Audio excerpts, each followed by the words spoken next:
আর এখন তো একটা নিয়ম চেন, পুরুষের বিবাহেরও কোনো ঠিক ঠিকানা নাই। বিবাহ করতে পারেন, কিন্তু পরে সামলাইতে হবে আপনারই। বিপদে আপনারই ডাকে, আপনি আর বিপদ আপনি ডাকে নিয়ে আসবেন। এখানে জান করা হয়েছিল না যে প্রথম স্ত্রী অনুমতি ছাড়া বিবাহ হবে না। আরে ভাই, একটা বউ সামলানো যায় না, দুই তিনটা বউয়ের যখন থাকবে তখন অবস্থাটা কি হবে আপনার, সেটা বলেন।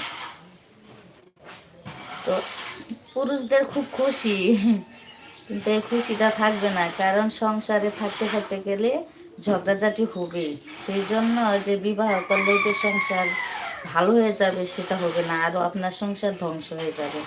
কারণ এখন আমার সংসারের জন্য আমি 10 টাকা যেখানে খরচ লাগে সেখানে 2 টাকা খরচ করি, কিন্তু যখন সতীন আসবে তখন 2 টাকার জায়গা 10 টাকা কেন 15 টাকা খরচ করবো জিদ করে। তো সংসার আপনার কিভাবে থাকবে? হুম, আপনারা এর পক্ষে কে কি রায় দিচ্ছেন বলেন তো, কমেন্ট